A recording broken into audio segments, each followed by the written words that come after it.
Tim mar Kenya ma yawuoyi mar volleyball mong'ere kaka Wafalme oyangi odiochieng' ma kawuono motelo ne tuke mag pinje Afrika mabiro chakore dwe mar 9 higani. Wafalme nigi geno ni gibiro bedo gi tugo maber kendo kawo loch e kind timbe e tukego mibiro bagi e piny mar Egypt.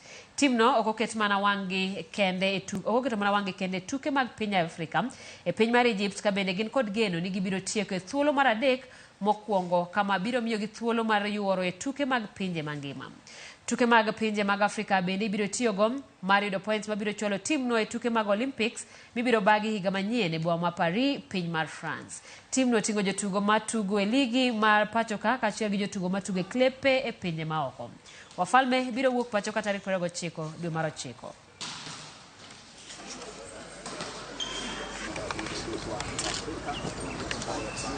They have assured us they are going to fly their flag very, very high.